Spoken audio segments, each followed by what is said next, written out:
ษาในปารมีธรรมพระเถระครูบาอาจารย์พระภิกษุสงฆ์สามเณรทุกตนทุกองค์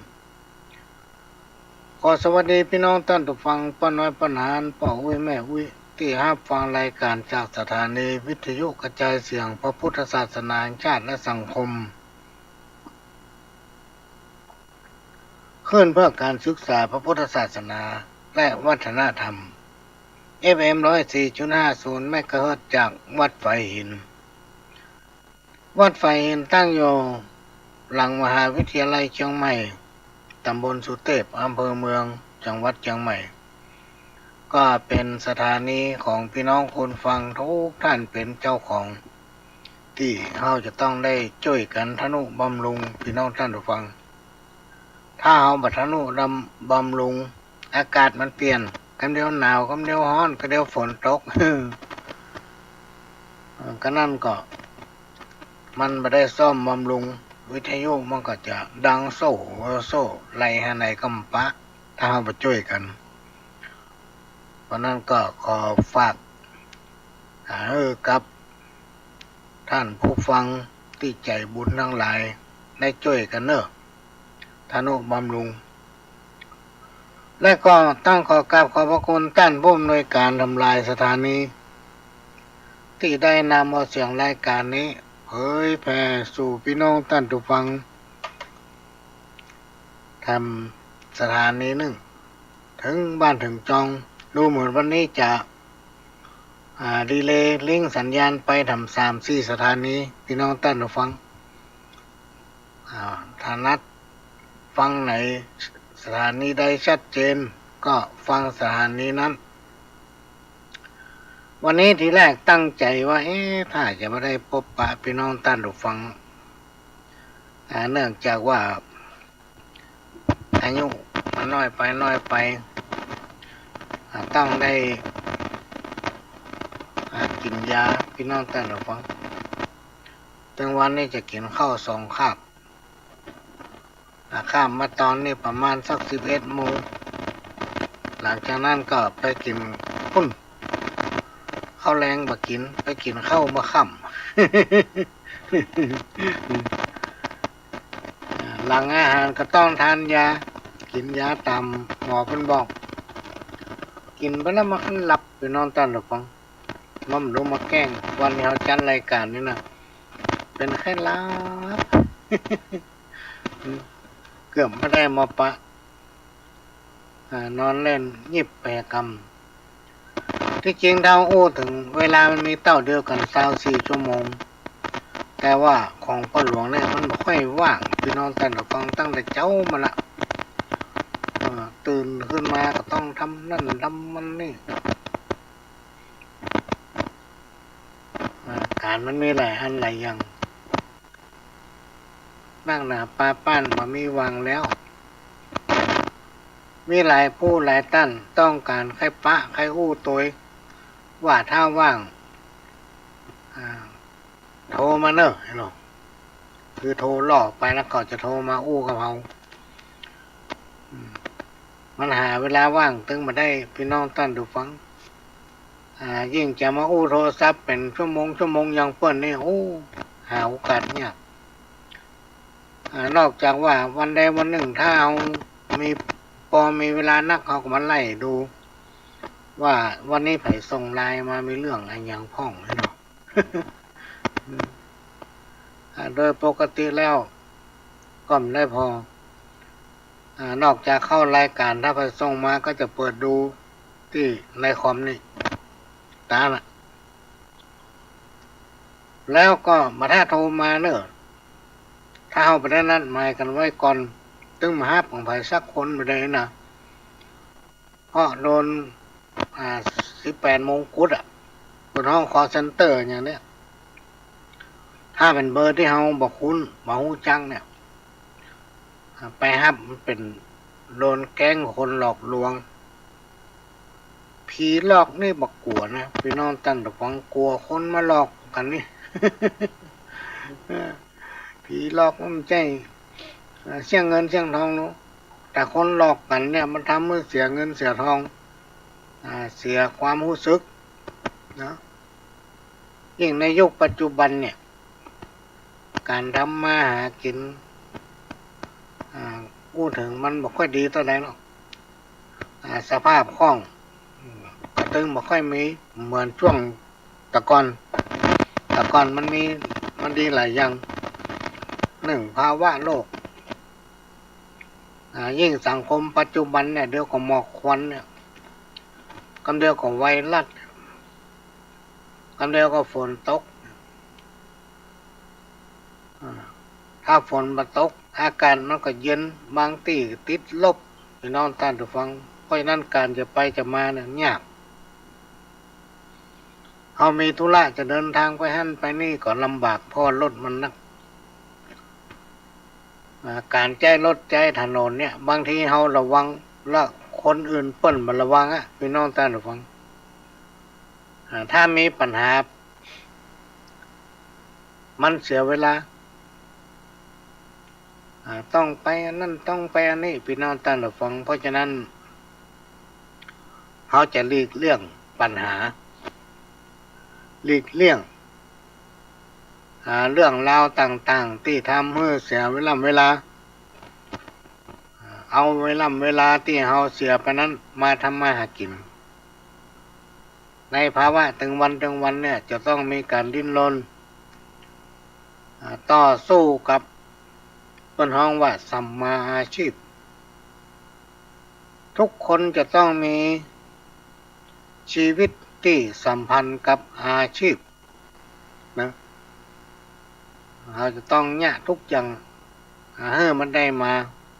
ซึ่งปัจจัยพี่น้องท่านผู้ฟังปัจจัยนี่ก็มีส่วนสำคัญเวลาเราไปหั่นไปนี่ต้องใจสตังค์อยากกินอะไรหยังก็ได้อะไรหยังต้องใจปัจจัยหมดแม้กระทั่งขี่รถออกบ้านเนี่ยรถก็ต้องมีน้ำมัน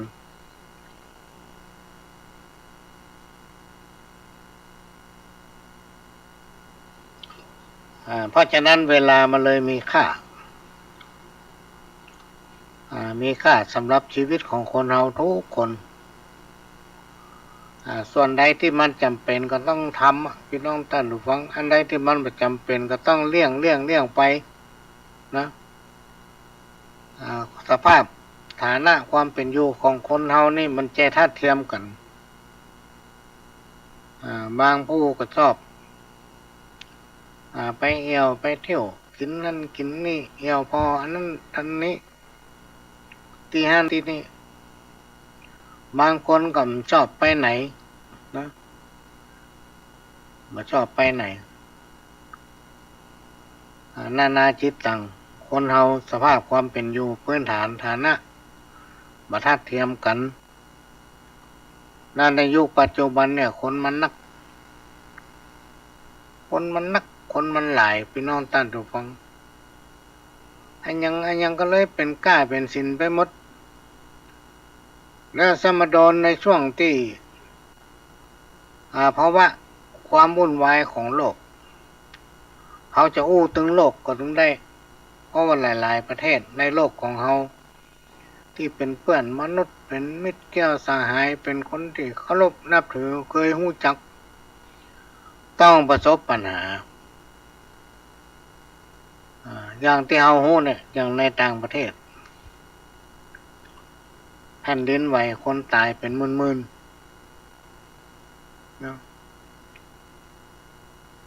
เนี่ยเขาก็จะต้องส่งแรงจิตแรงใจไปช่วยเปิ้นสตางค์เนี่ยพี่น้องท่านผู้ฟังมันเป็นของบ่มีควรแล้วมันจะอยู่กับทุกคนที่มีความขยันหมั่นเพียรมันจะอยู่เมินหรือว่าอยู่บ่เมินอยู่ที่ความคิดของคนแม้ว่าเราจะมีแก้วแหวนเงินคำนักขนาดไหนแต่เรามีหัวคิดบ่มีสติปัญญาในการใช้คำเดียวมันก็หมดคำเดียวมันก็เสี่ยงเพราะฉะนั้นแม้นกระทั่งต่างวัดต่างวาเนี่ยพี่น้องท่านผู้ฟังโดยเฉพาะคนที่ใกล้ชิด คนที่เคารพนับถือกันฟังว่าเราจะทำอะไรอย่างเขาก็คิดยากจะทำบุญอันจะทำบุญอันนี้เขาก็คิดยากคิดยากอย่างคิดยากบอกคือพ่อแม่ศรัทธาอินดูเปิ้นเดี๋ยวก็โควิดก็เดี๋ยวก็ไข้เลือดออกโดยเฉพาะการเป็นผู้นำเนี่ยพี่น้องท่านผู้ฟัง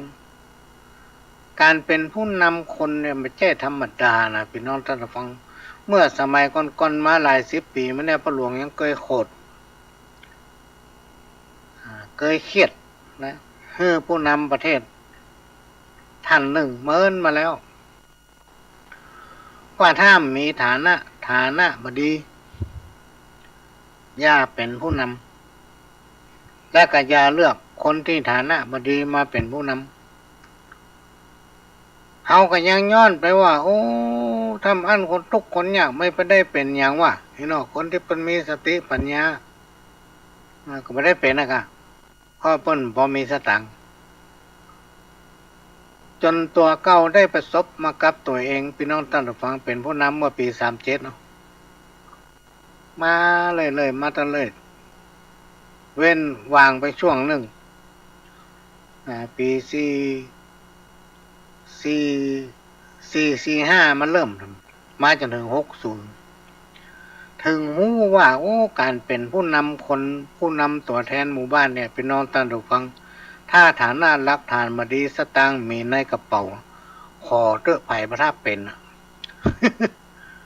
เพราะมันจะอยู่มาได้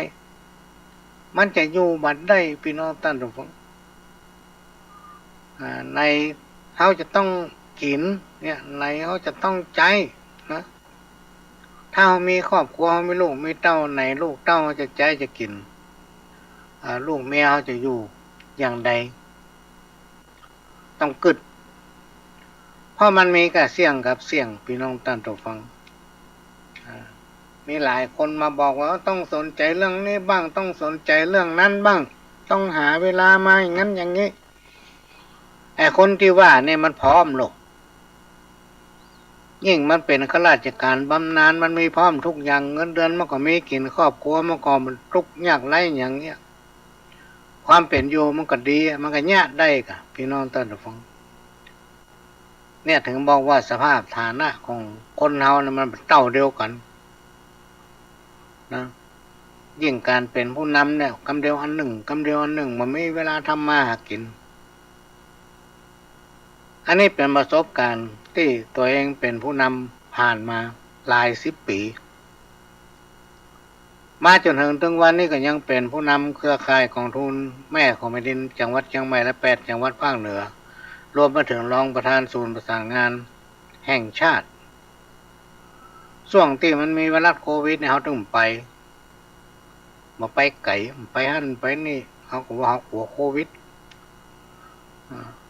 ยิ่งช่วงที่ผ่านมา2-3 ปีที่ผ่านมาเนี่ยเวลาไผเป็นโควิดพี่น้องท่านฟังเปิ้นเอาไปกักไว้ก็คือเอาไปรักษานั่นแหละเอาไปพยาบาลเอาไปดูแลเวลาตายมาเอาปิกเผาคำปุ้นลูกเต้าเราลานมีกับอะไรหากึดเติงหาอยู่ที่บ้านเนี่ยเขาเลยมันไปไหนการเป็นผู้นำการเป็นคนที่มีความเสียสละถ้าตัวเองบ่พร้อมจากประสบการณ์ของตัวเก่าเนี่ยจะไปเป็นเด็ดขาดพี่น้องท่านผู้ฟังเพราะมันมีกระเสี่ยงกับเสี่ยงดีก็เดียวบัตจี้มาอะไรขอสนับสนุนอันนั้นขอสนับสนุนอันนี้พี่น้องท่านผู้ฟังมันจะไปอยู่ได้อย่างใดนะอยู่ไม่ได้หรอก1มันมีเวลาทำมาหากิน2ฐานะของเฮาตึงไม่ค่อยดีอยู่แล้วเมาก็เสียสละติ๊กเดี๋ยวโดนอันนั้นมาจี้อันนี้มาจี้ขอกำปั้นนะ ขอกำปั้นขอกำ4-5 ปันเนี่ยพี่น้องท่านผู้ฟังอันนี้ไม่ลูกไม่หลานถึงสอนเขาเนอะไปเป็นเนอะมาได้ทำลายสภาพความเป็นอยู่ของตัวเก่า การทำความดีเนี่ยพี่น้องท่านผู้ฟังมันมีขอบเขตนะมันมีขอบเขตของมันไม่ใช่ว่าทำเอาจนตัวเองเดือดร้อนทุกอย่างมันจะมีเขตและมีข้อจำกัดมันกับทางพระที่เพิ่นบอกว่าหนึ่งถ้าเฮาเนี่ยอย่างไปเนี่ยตัวเฮาบ่เดือดร้อนแล้วก็มาทำให้คนอื่นเดือดร้อนอันที่สองคือทำไปตามฐานะพี่น้องท่านผู้ฟังตามฐานะมากับแต่ก่อนเขาเป็นละอ่อนตู้ลุงของปหลวงนี่เปิ้นจ้างประชาสัมพันธ์เนาะขอพี่น้องศรัทธาช่วยกัน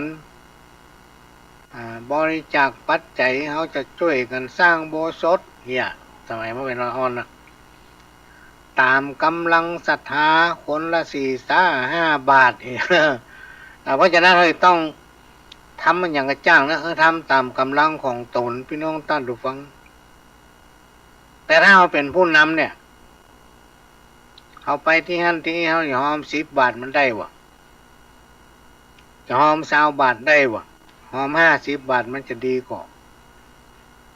ยิ่งเขาเป็นประธานเพิ่นนี่นะพี่น้องท่านผู้ฟังยังน้อยก็ต้องปันหรอกนี่ยังบ่มีเนาะแล้วสตางค์ปันเนี่ยพี่น้องท่านผู้ฟังลองคิดใจดูถ้าเขาอยู่บ้านเขาไม่ได้ไปไหนเขาไม่ได้เป็นอย่างเขากินได้เป็นครึ่งเดือนพุ่นนะพี่น้องท่านผู้ฟังกินได้เป็นครึ่งเดือนพุ่นเหมือนพ่อหลวงมีเพื่อนหลายๆคนไปนั่งกินข้าวด้วยกันมื้อนึงเสี่ยงอยู่2,000 ปลาย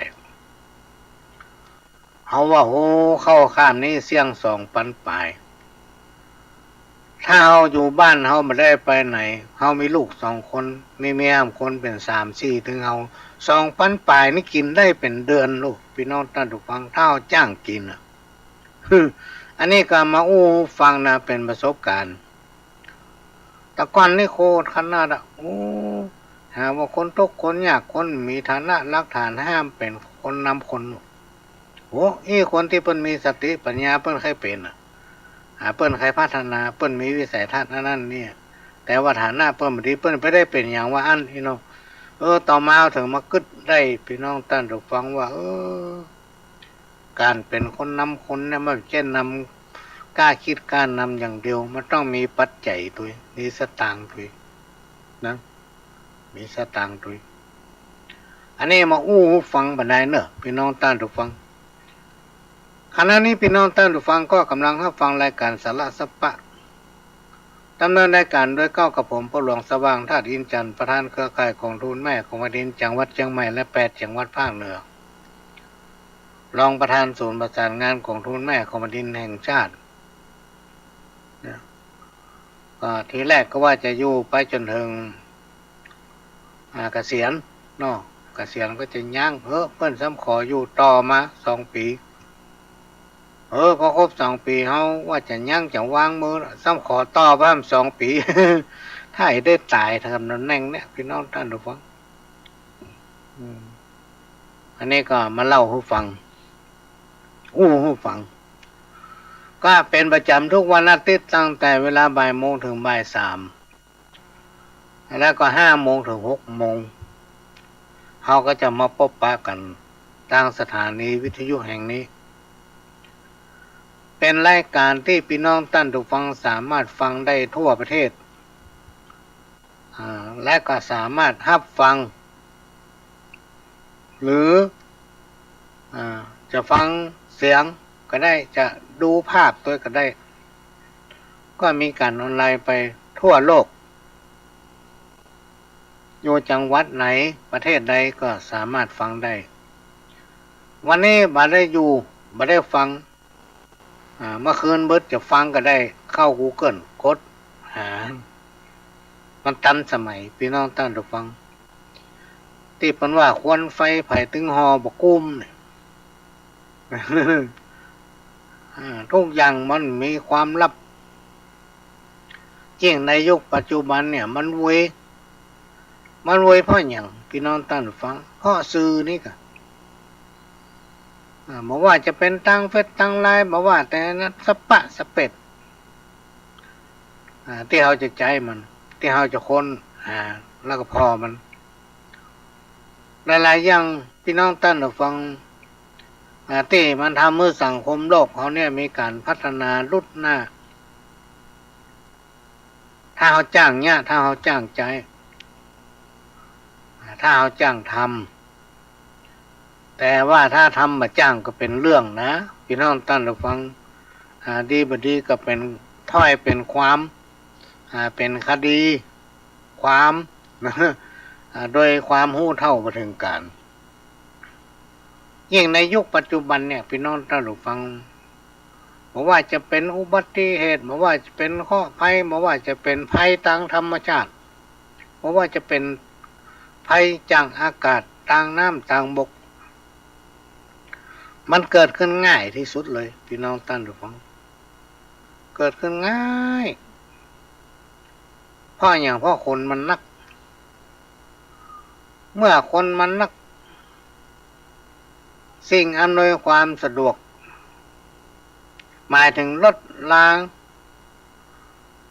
ถนนหนตั้งอย่างตั้งหลายเราเนี่ยพี่น้องท่านฟังมันก็มีนักขึ้นเหมือนกับปัจจุบันเนี่ยแม้แต่บ้านเราเชียงใหม่เขาเนี่ยมีถนนหลายเส้นหลายสายต่างจังหวัดใกล้ๆเขานี่คือเชียงไฮ้ลำพูนลำปางนี่มีการขยายถนนเพิ่มขึ้นจากถนนชั้นเดียวเป็น2 ชั้นเนี่ยจากถนนผ่านเมืองมีถนนเลี่ยงเมืองแล้วก็สร้างเพิ่มขึ้นเรื่อยๆเนี่ยมาให้ปอวิ่งด้วยนะคิดว่ารถมันนักคนใจคนสัญจรมันนักคนมันเพิ่มขึ้นจาก10,000เป็น20,000จาก2-3 ล้านกลายเป็น6-7 ล้านเป็น10 ล้านล่ะพี่น้องท่านทุกคนในยุคปัจจุบันเนี่ยเพราะฉะนั้นในสังคมบอกว่าจะเป็นบ้านเฮาเมืองเฮารวมมาถึงบ้านเปิ้นเมืองเปิ้นมันก็เลยมีอย่างที่พัฒนานักขึ้นแล้วก็เพิ่มขึ้นทุกอาชีพพี่น้องท่านทุกฟังทุกคนก็จะต้องมีโครงการอันนี้มีโครงการอันนั้นเกิดขึ้นเพื่อรองรับกับประชากรที่มันมีเกิดขึ้นอย่างแพร่หลายในยุคปัจจุบันเมื่อสังคมมันพัฒนาไปลุดหน้าก้าวไกลซึ่งเขาสามารถที่ปรับตัวเขาไปตันได้โดยเฉพาะผู้สูงวัยผู้สูงอายุนี่ไม่ค่อยตันคนละเขาถ้าโอ้ถึงคนเอินโอ้ถึงตัวเก่าเนี่ยไม่ค่อยตันเปิ่นละ1ความคิดก็จ้าอันที่2ซ้ำมาคิดหลงคิดลืมแถมจะไปที่หั่นที่นี่ก็หลงเหตุที่มันหลงเพราะมันเหมือนเก่าถนนมันนักนะ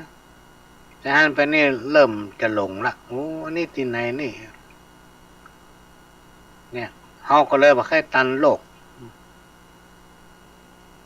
บ่ค่อยตันกับยุคสมัยก็เลยมีกรรมมาเก่าพ่องประสบการณ์จากที่ตนเองได้ปฏิบัติได้ทำสิ่งไหนดีบดีก็มาเล่ามาอู้ให้ฟังเปิ้นฮ้องว่ามันเป็นเรื่องที่เกิดขึ้นจากภูมิปัญญาเกิดขึ้นจากประสบการณ์แล้วเอามาเล่าฝากพี่น้องท่านทุกฟังถ้าเปิ้นคนที่เปิ้นมีการศึกษานักๆเปิ้นมาฟังโอ้ยมันไร้สาระอู้หยังพี่เบาหมู่ถ้าจะบ้านระดับหมู่เฮาเนี่ยฟังฮู้เรื่องนะบางทีได้ปะคนนั้นคนนี้เพิ่นก็ฝากให้มาอู้ว่าขออู้เรื่องนั้นเรื่องนี้พ้องก็มาอู้ก็มันเป็นรายการที่เฮาบ่ได้เอาเรื่องของคนอื่นมาอู้เรื่องตัวเก่าเพราะฉะนั้นมันก็จะวกไปวนมาครับศีลธรรม จะวกไปวนมากับสิ่งที่เรียนรู้มาจากประสบการณ์เอามาถ่ายทอดฟังก็เลยเป็นรายการที่เจ้าบ้านแท้ๆพี่น้องท่านผู้ฟังที่มาพบปะพี่น้องท่านผู้ฟังนี้เป็นรายการที่ตัวแทนของเจ้าบ้านและเป็นตัวแทนทำหลายๆคนที่เปิ้นมามีโอกาสได้มานั่งอย่างเฮามานั่งก็จะนำโมสละน้อยอันปันเรื่องแหละพี่น้องท่านผู้ฟังมีประโยชน์พ้องบ่มีประโยชน์พ้องก็อดใจฟังไปเป็นเวลา2 ชั่วโมงกรรมเก่านี่ก็มีคนส่งมานักขนาดแต่มันมีเวลาได้เก่าได้อ่านพี่น้องท่านผู้ฟังเวลาจะเก่าจะอ่านบ่ค่อยมีภาคนี้งานอย่างมหุเข้ามาแทรกนักแต่นักว่ามีท่านผู้รักผู้ใหญ่ท่านหนึ่งว่าผมจะขอพระพ่อหลวงได้เมื่อใดดีหาว่าเมื่อใดเขาจะว่างวะ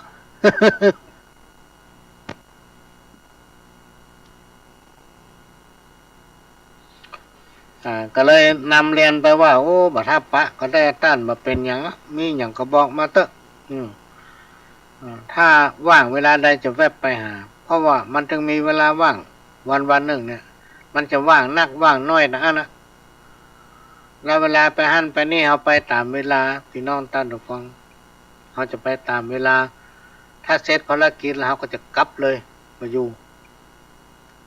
บเร็วไหลมาเอวหั่นมาเอวนี่น่าจะไปตามรายการพี่น้องท่านผู้ฟังลองพอมาพอกระดานที่บ้านพ่อหลวงนี่ขนาดตัวเก่าพ่อจนหูตาลายหมดนะ เต็มกระดานนะอย่างเดือนมีนาเนี่ยมีติดกันเลยนะเกือบจะหมดเดือนเลยต้องไปอันต้องไปนี่ต้องอันนั่นต้องอันนี้แล้วก่อนที่เราจะต้องไปต้องเตรียมครัวที่เราจะไปทำนะพี่น้องท่านผู้ฟังส่วนมากเราชอบทำคนเดียวทุกอย่างถ้าเราไม่ได้ทำเราไปเราไม่ได้ทำเราเหมือนเนี้ย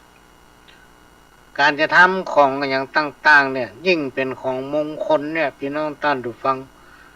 ต้องตั้งใจทำแล้วก็มีสมาธิ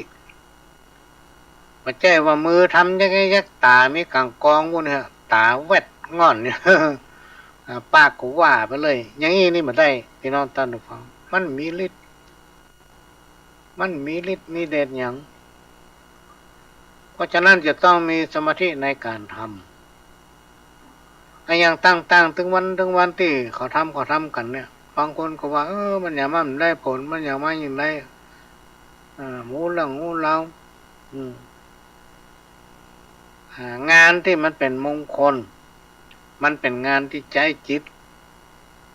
ใจสมาธิถ้ามีสมาธิทำมันก็สำเร็จผลพนห้องโดยที่จิตแน่ในการกระทำสิ่งนั้นแต่ถ้าจิตใจมาตั้งมั่นเนี่ยพี่น้องท่านผู้ฟัง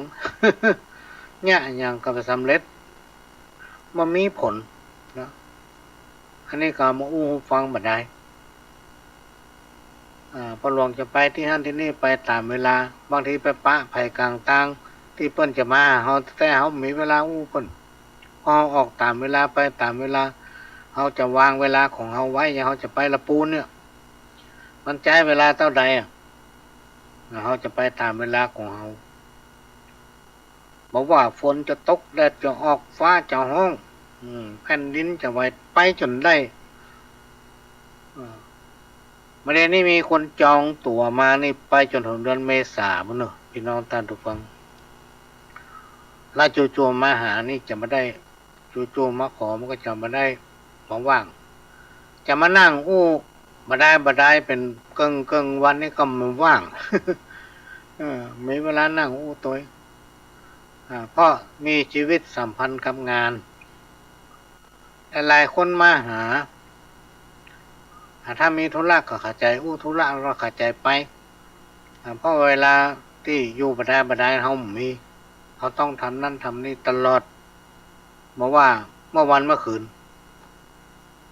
เวลาพักก็คือว่าถ้าขั้นรับมาได้ก็พักกิจกรรม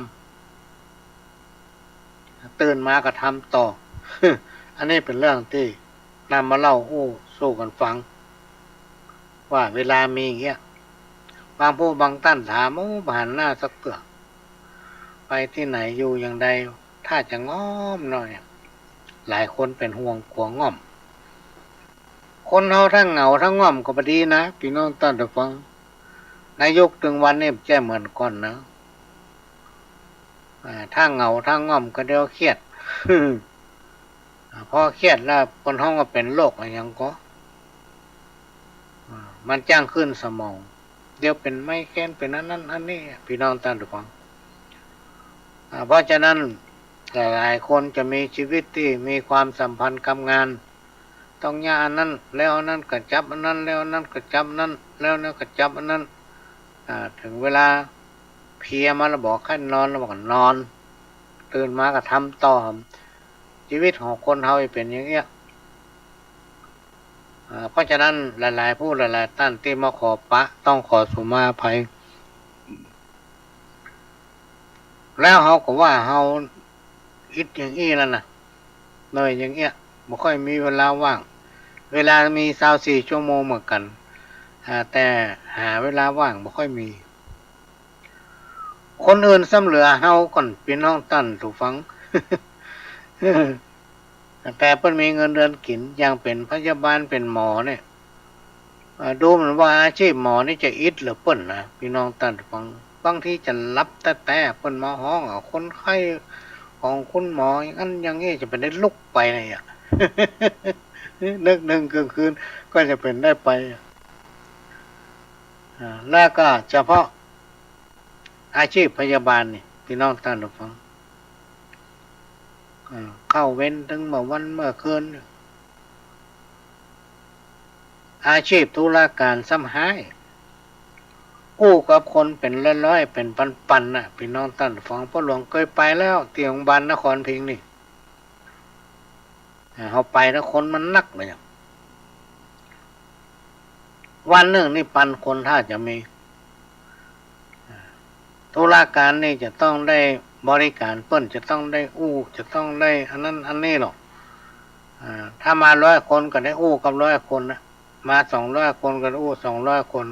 ไปเจอสักคนมาเรื่องครับซับไปใหญ่เลยพี่น้องท่านทุกคนเอาเคยไปลักคอแล้วเปิงเขาเครียด เนี่ยคนเฮาเป็นเนี้ยจะต้องมีอาชีพสัมพันธ์กับการทำงานเพราะฉะนั้นตีอย่างนี้เนี่ยตัวเฮาจะต้องมีความพร้อมพี่น้องท่านทุกฟังก่อนที่เฮาจะเป็นอันยังจะยะอันยังต้องมีความพร้อมเมื่อเฮาเป็นไปแล้วก็จะไปจมนะจะไปบอกตายแล้วกูพุทธันหนึ่งเนี่ยพ่ออย่างพ่อเฮาเป็น พ่อใครเป็นมีเจ้านายท่านหนึ่ง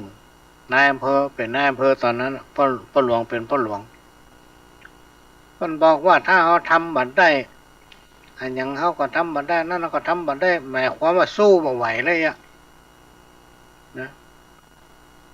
อยู่ตั้งนอกหรือว่าอยู่ตั้งลุ่มกลับขึ้นไปตีบนเวทีมันจะเหมือนกันนะพี่น้องท่านผู้ฟังอยู่ตั้งลุ่มนี่บอกได้กับคิงเงี้ยมาแตะซ้ายเข้าไปเงี้ยมาแตะหัวเข้าเลยเข้าอีกอะซอกซอกอ่ะก็ลองได้ขึ้นไปสักกำอ่ะมันจะแยะได้กว่าท่านนายอำเภอท่านนี้ต่อมาท่านได้เป็นปลัดจังหวัดต่อมาท่านได้เป็นรองผู้ว่าตอนนี้ถ้าเกษียณไปละว่าถ้าคุณทำมาได้ก็ฮื้อย่างลาออกกันเหรอคนที่เคยเป็นมันมีคนห้องว่าคนในใครออกคนนอกใครเข้า อันนี้ก็มาฟังเป็นเรื่องจากประสบการณ์ที่ตัวเองประสบมาครับตัวเก่าถามว่ามันดีกว่าทุกอย่างมันดีหมดถ้าเรามีความพร้อมนะก็จะมาถึงเรื่องการทำสมาธิค คนเฮาเนี่ยพี่น้องท่านผู้ฟังเฮาจะต้องมีสมาธิอยู่กับตนกับตัวอยู่ตลอดการมีสมาธิอยู่กับตนกับตัวนี้มันจะทำให้มีปัญญาคนเฮามีสมาธิมีสตินะอยู่กับเนื้อกับตัวครบบริบูรณ์มันก็จะเกิดปัญญา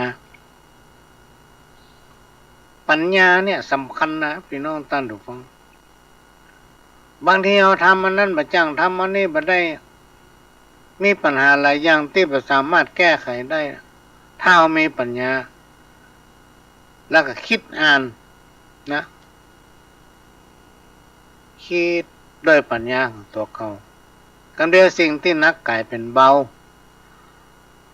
เพราะฉะนั้นธรรมะอันเป็นคำสั่งสอนขององค์พระสัมมาสัมพุทธเจ้าเนี่ยพี่น้องท่านผู้ฟังมันสุดยอดนะสุดยอดถ้าภายนำประดับจิตใจทำให้มีความเจริญมีความมั่นคงแล้วก็ยั่งยืนนะแต่ต้องต้องทำต้องนำมาพิจารณาต้องนำปฏิบัติตัวน่ะพี่น้องท่านผู้ฟังบ่ใจบ่ได้อันบ่ได้นี่มีปะเลาะ เขียนป้ายตัวบ่เล่นนะแต่มาทำตามนั้นไหว้พระภาวนาก่อนนอนเป็นประจำทุกวันช่วยทำให้จิตใจของเฮามีความเจริญงอกงามเหมือนก็อาบน้ำถึงวันเนี่ยพี่น้องท่านผู้ฟังถ้าไผ่ลองมาอาบน้ำสัก7 วันแบบไปเข้าใกล้ได้จะได้ ลองมาอาบน้ำสัก7 วันอยู่ใกล้มาได้แล้วเหม็นนะเหม็นแล้วมันมีแต่นะพี่น้องท่านผู้ฟังคนที่มาอาบน้ำนี่นะมันหมดเสื้อผ้านี่มีอยู่คนหนึ่งมีอยู่ครั้งหนึ่งมีการทำพิธีอันเป็นมหามังคละจำไม่ได้ว่าพิธีอย่างเพิ่นฝากเสื้อมาขอเสื้อนี่ไปร่วมทำพิธีให้กำเต้ามันจะได้มีสิริมงคลกับตัวเก่าตบเอาวางถาดมาจัดงามอุ้ยมันเหมือนพี่น้องท่านผู้ฟังเป็นว่าเพิ่นมาได้ซักมาเป็นปีว่ะปีในเพิ่นซักเตื้อซักในวันปีใหม่มันว่ะ โอ้ยมันเหม็นกินเหม็นเอี้ยนเหม็นสะปะเพราะมันสั่งสมอยู่ในหั่นการไหว้พระสวดมนต์ภาวนาก่อนนอนไหว้พระก่อนนอนเหมือนเขาอาบน้ำเนี่ยชำระล้างสิ่งสกปรกสิ่งที่บ่ดีบ่งามออกในทางพุทธศาสนาเปิ้นเลยมีข้อชี้แนะซึ่งเป็นปุคลาธิฐานธรรมว่าการไหว้พระสวดมนต์ก่อนนอนนั้นเปรียบเหมือนนำเอาน้ำทิพย์มาหล่อเลี้ยงจิตใจมันจะทำให้จิตและใจของเฮานี่เป็นสุขเมื่อชีวิตจิตใจเป็นสุขพี่น้องท่านผู้ฟังความสงบร่มเย็นก็จะเกิดขึ้นกับตัวเฮาเองเมื่อความร่มเย็นเกิดขึ้นความสำเร็จก็จักบังเกิดขึ้นตามมากับตนเองรวมมาถึงครอบครัวเพราะฉะนั้นการไหว้พระสวดมนต์ก่อนนอนเหมือนกับเฮาอาบน้ำทุกวัน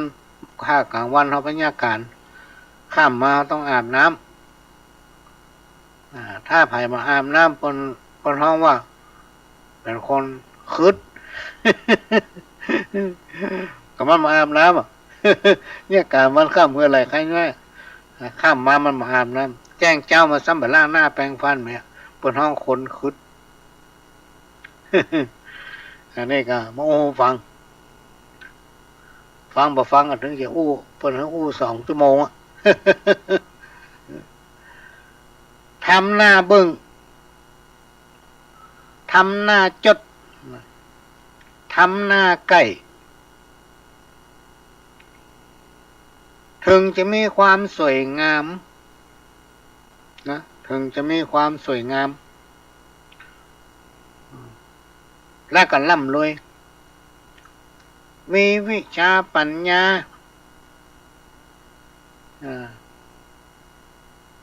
เป็นผู้ที่มีระดับไงอีเตอเป็นผู้ที่มีเกียรติเป็นคนที่คนอื่นเพิ่นยกย่อง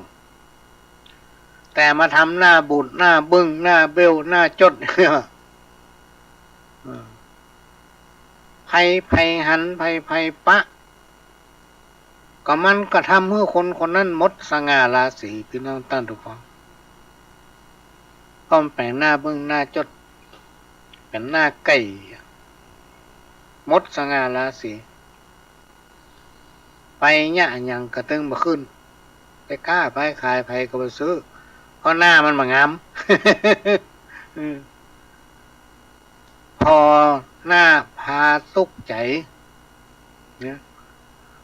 ได้อู้ตัวก็ตุกใจเพราะมันอู้กับเรื่องความตุกของมัน คนเฮาพี่น้องท่านทุกฟังจะยากดีมีจนจะได้กินดีบ่ได้กินดีก็ให้ยิ้มไว้ทำใจให้จดชื่นตลอดเวลาครูบาอาจารย์เพิ่นกล่าวว่าจะทำให้เฮาอายุยืนนะจะทำให้มีอายุยืนไร้โลคาคนเฮาเวลาไปไหนก็ยิ้มแย้มแจ่มใสมันมีสง่าราศีเฮาได้พบเฮาได้ปะเฮาได้หันกับป้าเฮาม่วนอกม่วนใจสิ่งที่ทนที่สุดก็คือหน้าของเฮาเนี่ยพี่น้องท่านทุกคนสิ่งที่กล้าหาญที่สุดก็คือใจของเฮาสิ่งที่ไวที่สุดก็คือปากสิ่งที่มากที่สุดก็คืออารมณ์สิ่งที่คมที่สุดพี่น้องท่านผู้ฟังว่าหยังคมที่สุดบ่ใช่หอกบ่ใช่ดาบบ่ใช่มีดบ่ใช่มุ้ยคือกำอู้ของคนเฮาเนี่ยพี่น้องท่านทุกคนจะร่ำจะรวยจะอยู่ดีกินดีจะกล้าจะขายจะมีเมตตาอยู่ที่ปากของตัวเก่าเนี่ยพอถ้าไปทำเสน่ห์ที่ไหนบางคนไปทำเสน่ห์ไปลงลักไปลงสาลิกาปิ้นทองลงบ่ได้พอไปซักเลยทำนะแล้วมันอู้บ่ม่วนน่ะพี่น้องท่านดูฟัง มันจะลงอย่างก็จ้างเนาะจะไปทำเสน่ห์สักกี่เตื้อกี่ร้อยหมอก็จ้างเนาะมันเป็นไปไม่ได้หรอกอันนี้ไม่ใช่ว่าบ่เชื่อนะคือมันอยู่ที่การปฏิบัติของตัวคนอยู่ที่การปฏิบัติของคนเฮาเนี่ยพี่น้องท่านผู้ฟังนะหลวงเคยไปหลายที่ไปพบปะโดยเฉพาะถ้าเป็นงานใหญ่ๆเป็นที่เคารพนับถือกันเนี่ยเหมือนพี่เหมือนน้องเหมือนลูกเหมือนหลานเขาก็จะแปลงไม่มีตำหาหรอกพระหลวงจะหูตัวเมืองตัวหนังสือล้านนายนะเขาจะเก่งห้องเพราะว่าตั้งแต่เกิดมาเนี่ยเขาจะหูภาษาพื้นเมืองเนี่ยก่อนภาษาไทยก็เลยตกภาษาไทยนะแต่ว่าภาษาเมืองเนี่ยมันย้อมไผ่มากันเพราะนั้นตำรับตำราจากพน้อยพนานจากคนนั้นคนนี้มักจะมาอยู่ที่เฮาเนี่ยเพราะเขาชอบ เวลาจะไปหั่นไปนี่เฮาจะมักเอามันมีหรอกหัวใจคนปันล้านหัวใจพระอินทร์หัวใจพระพรหมหัวใจพ่อคาถาแม่คาถาหัวใจพ่อหัวใจแม่เขาเขียนใส่แผ่นเงินถ้าเอาไปไหนที่เคารพนับถือกันเป็นลูกเป็นหลานหรือว่าเคารพนับถือกันเหมือนญาติเนี่ยเขาก็จะแปลงไปสัก10 อัน20 อันก็เขียนไปพอมองก็ไม่ได้เสี่ยงทุนอย่างนักเพียงแต่ไปหาแผ่นเงินมาสัก10 แผ่น20 แผ่น หรือว่าซื้อไว้เป็นร้อยก็เอาไปแจกเขาสัวใส่กระเป๋าไว้เนอะอันเนี้ยมันจะห้องเอาแก้วแหวนเงินคำมาหาเขามันเอาแจ้น้ำส้มปล่อยล่าตบหัวรูปหน้านะตบหัวช่วยหน้าไปที่ไหนก็คนหน้าคนชอบนะในอนาคตจะมั่งมุนด้วยข้าวของสมบัติเขาจะบอกเขาแต่สำหรับคนขยันนะพี่น้องท่านผู้ฟังถ้าคนไหนขี้ค้านเนี่ยจะมีตำรามีตะกุดมีของวิเศษจะได้ก็จ้างเด้อพี่น้องท่านผู้ฟังมันถึงมันได้กิน มันถึงมีกินอย่างมันก็ถึงมันดี เพราะมันเป็นคนขี้ค้านมันจะต้องประกอบกันหลายอย่างนะพี่น้องท่านผู้ฟังมาใจว่าโอ้เหมือนอย่างกรรมโบราณที่เป็นว่าหมอนั่นมันมีแก้วสารพัดนึก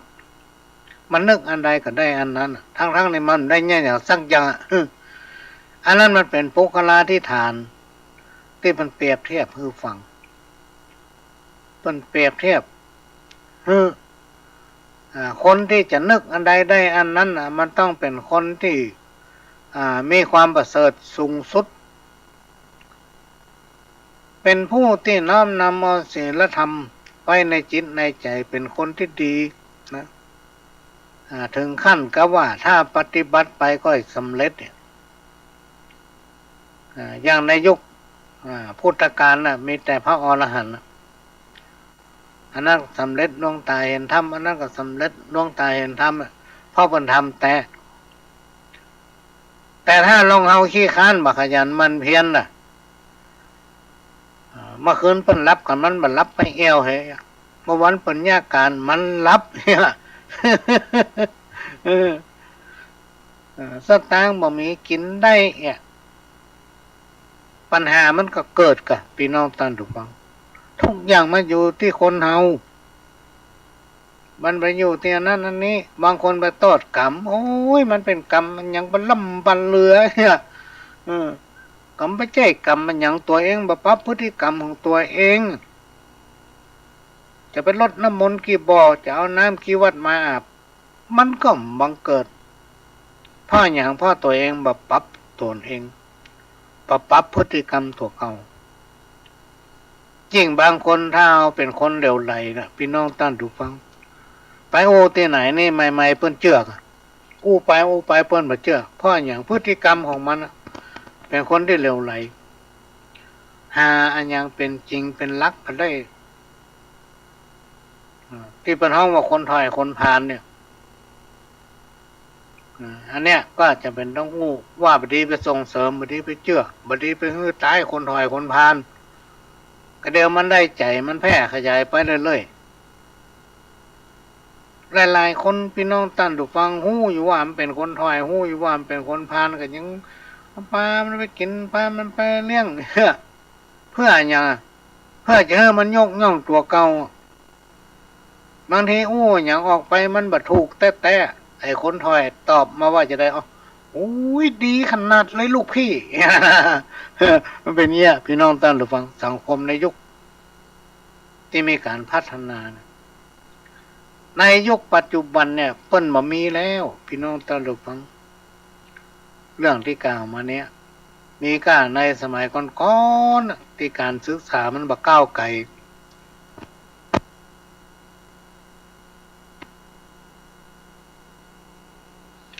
ตีอย่างนี้นี่คือเอามาเปรียบเทียบเพื่อฟังเป็นปุคลาธิฐานว่าทุกอย่างในโลกมนุษย์ของเราเนี่ยมันเป็นสิ่งที่เราสมมุติตามความเชื่อก็เลยอ้างเอานั่นเอานี่เอามาเปรียบมาเทียบหรือจักเอาแม่น้ำทั้งห้ามาอธิบายประกอบกับความเชื่อความศรัทธาเนี่ยพี่น้องท่านผู้ฟังถ้ามันบังเกิดขึ้นกับไผ่เนี่ยมันลบล้างยากความเชื่อความศรัทธาคนที่เพิ่นเคารพนับถือกันมันมีมันมีคือมันมีเหตุมีผลของมัน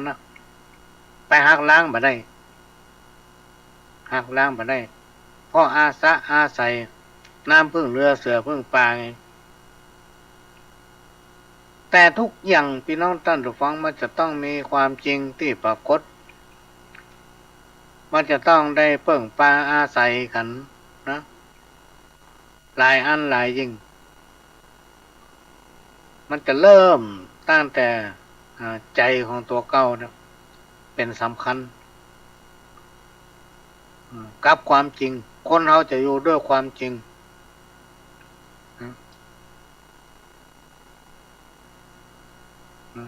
อันนี้ก็เมาหูฟังทำหน้าเบื้องถึงจะสวยงามหรือว่าร่ำรวยแต่แปลงหน้าเบื้องอยู่หั่นวันค่ำมดสง่าราศีไผ่มาใกล้ๆถ้าได้อู้ตัวแล้วทำเพื่อหมอมั่นใจอย่างเฮาในเฮาบ่ล่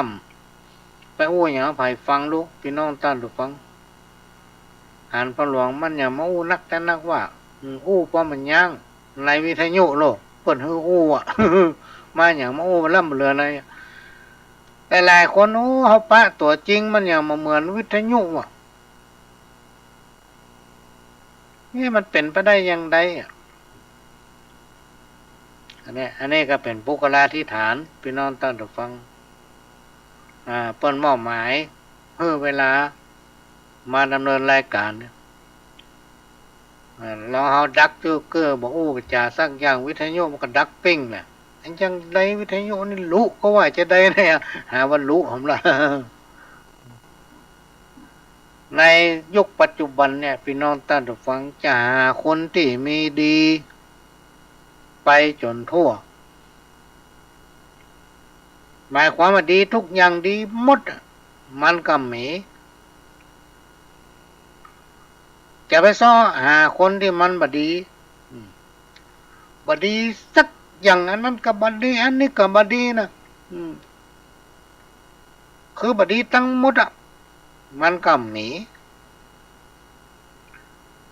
ครูบาอาจารย์เพิ่นกล่าวไว้ว่ามันต้องมีขาดมีเกิน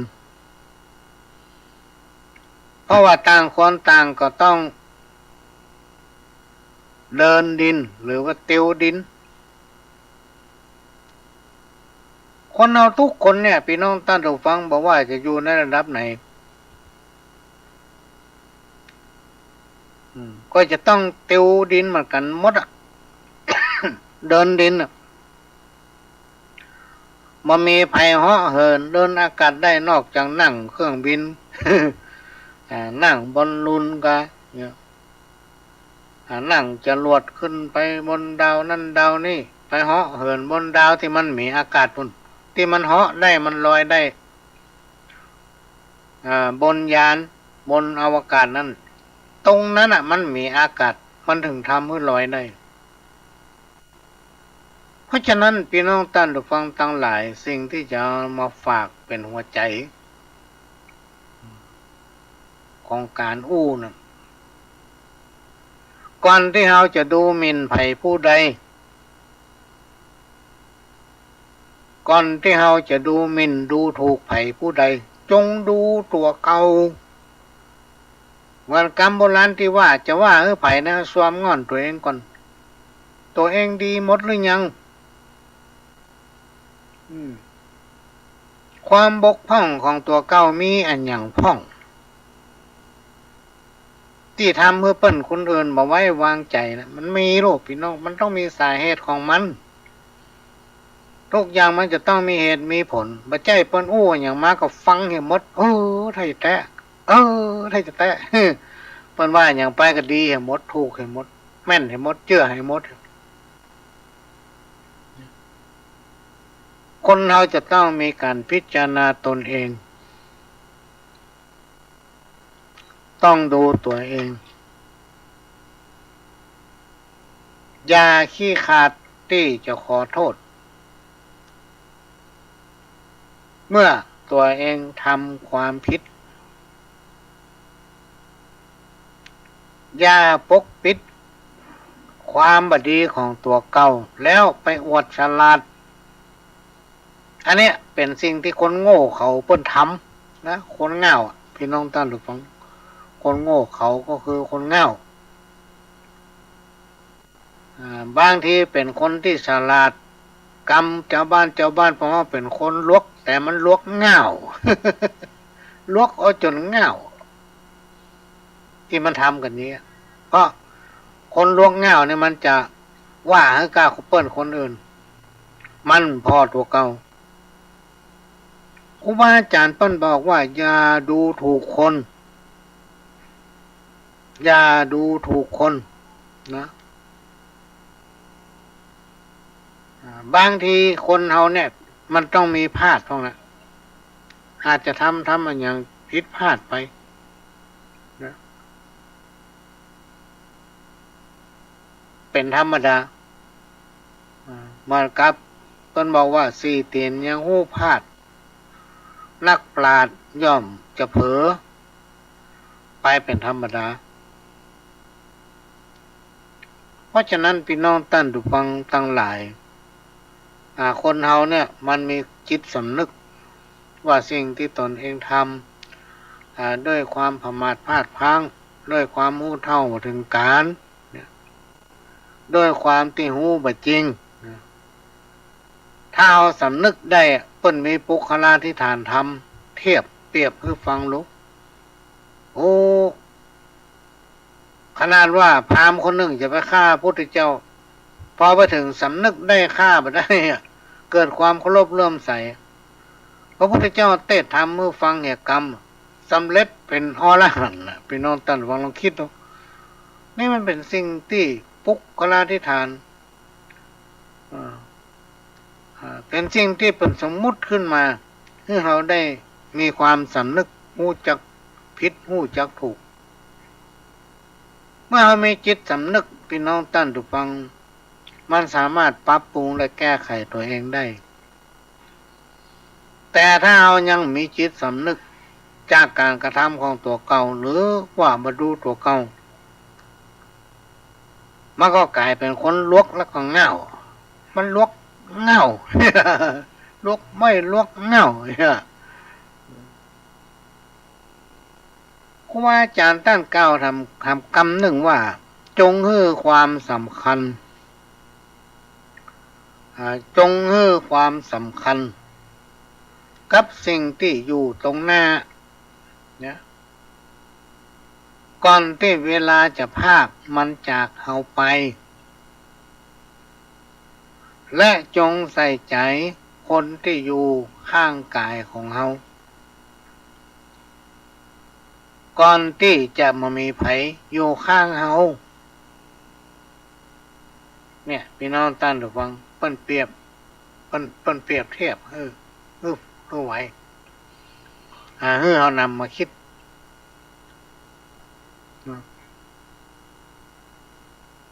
อันนี้ก็นำมาฝากเนอะพี่น้องท่านผู้ฟังเรื่องของทานศีลภาวนา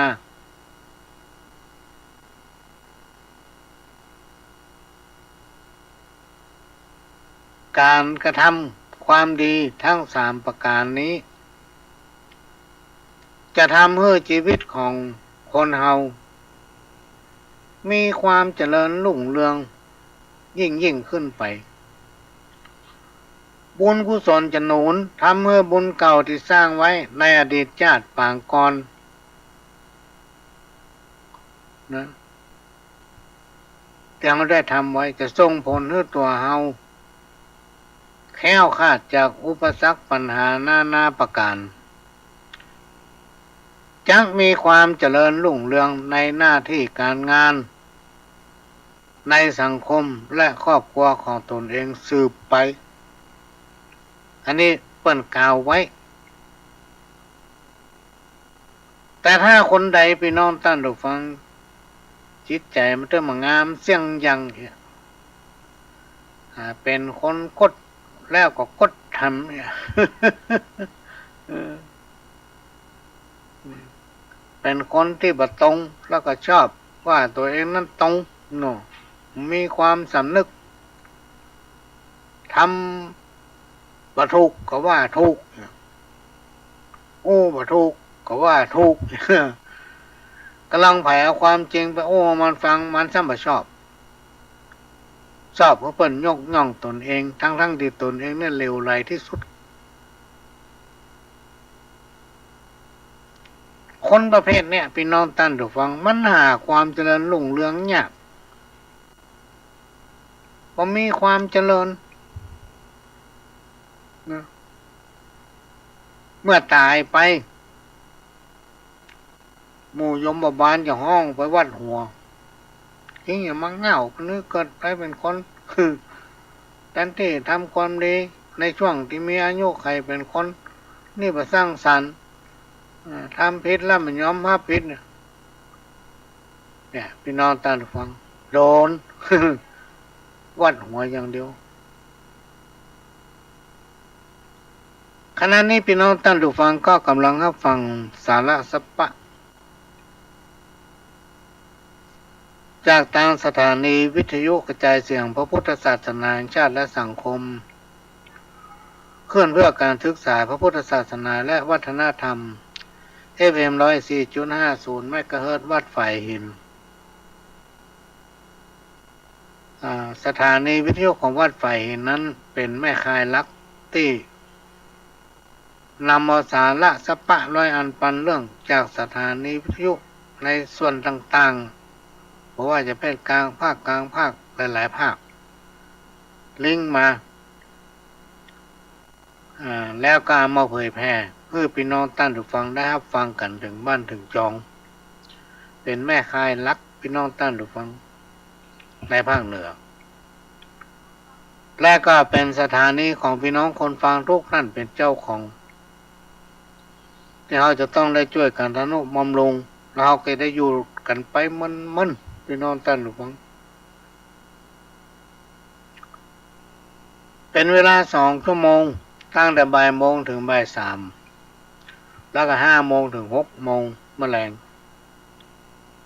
แต่วันนี้มาแน่ใจว่าแมลงจะได้พบปะพี่น้องท่านผู้ฟังก่อน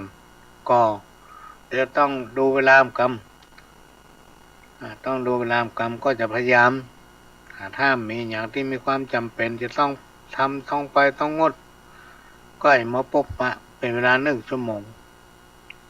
และก็ทุกวันพฤหัส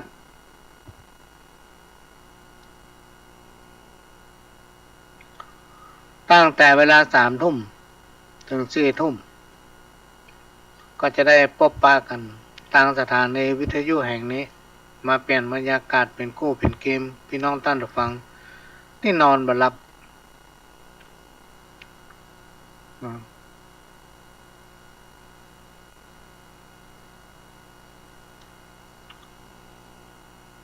แล้วก็ทุกวันเสาร์4 โมงถึง6 โมงแมลงก็มาพบปะกันก็จะได้นำเอาสาระสัพพะร้อยอันปันเรื่องมาเล่ามาโอ้สู้กันฟังพี่น้องท่านผู้ฟัง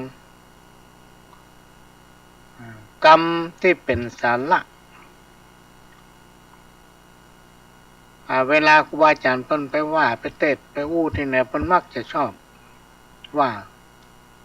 คนที่ชอบวางตัวว่างๆไปวันๆบอกกึดการกึดงานอะไรอย่างมีก็เอวกล้ากิน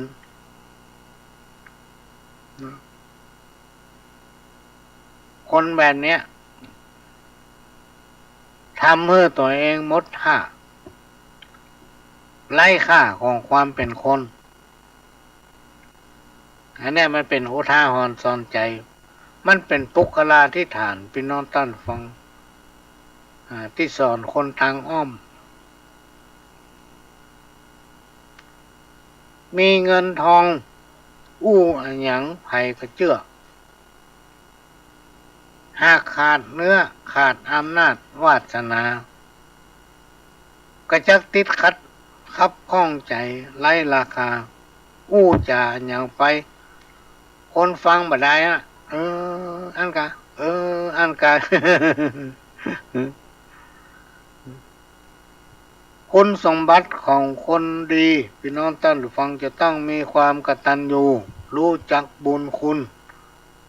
นะ เรียกว่ารู้จักคุณของคนคุณของพ่อของแม่กตเวทีหมายถึงตอบแทนบุญคุณของท่านที่มันเคยให้การช่วยอนุเคราะห์ช่วยเหลือเฮาหลายๆอย่างแต่ถ้าเฮาลืมเปิ้นเนี่ยพี่น้องท่านทุกฟังลืมบ่ปอไปนินทากล่าวให้ใส่เปิ้นน่ะคนประเภทเนี้ยพี่น้องท่านทุกฟังเปิ้นบอกว่าถ้ามันฮิได้ส่องมันลงไปวาน่ะลงไปวาฮิมากล้าบ่ขึ้นลองสังเกตว่าคนอากตัญญูเนี่ยหน้าตามันถึงบ่สดชื่นหน้าตามันถึงบ่งามตามันถึงบ่มีแวว ลองดูถ้าใครโง่มันดีบัดนี้ก็ลองไปคบพ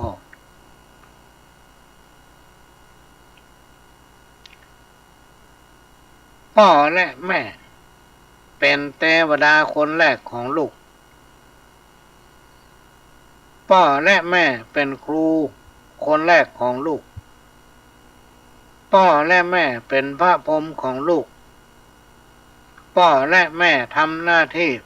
ห้ามปรามลูกบ่ให้กระทำความชั่วคอยอบรมสั่งสอนลูกให้เป็นคนดีส่งเสริมให้ลูกได้รับการศึกษาเล่าเรียน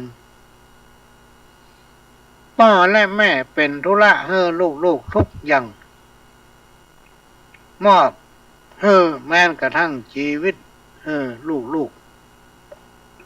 ประการสำคัญพ่อและแม่เป็นตู้ ATM ลูกสามารถเบิกได้กดได้ตามความต้องการอยู่เสมอ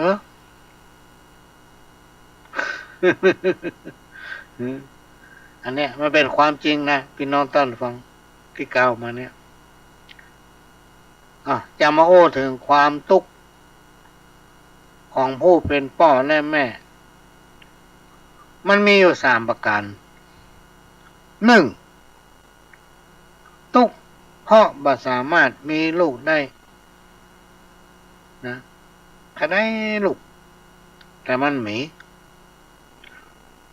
2ทุกข์เพราะลูกเสียชีวิตจากไปอย่างกระทันหันทั้งที่ฝากความหวังไว้กับลูกแต่ลูกก็มาด่วนจากไปคือตายอันที่3ทุกข์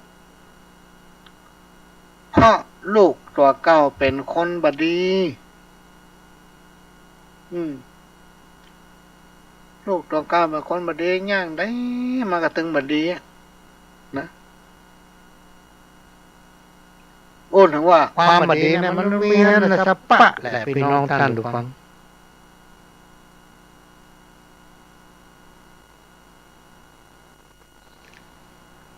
เนี่ยพ่อแม่จะต้องได้ปะและกับพยากปะความทุกข์ถึง3ประการนี้หน้าที่ของคนดี1จะต้องเคารพอ่อนน้อมถ่อมตนนะก็คือปรับพฤติกรรมของตนเองสำรวจตัวเองว่าบกพร่องข้อนี้ก่อน2รับใช้ช่วยเหลือแบ่งเบาภาระของครูบาอาจารย์ของพ่อของแม่ญาติกาพี่น้องและผู้มีคุณอันที่3ตั้งอกตั้งใจเล่าเรียนศึกษาหาความรู้หาประสบการณ์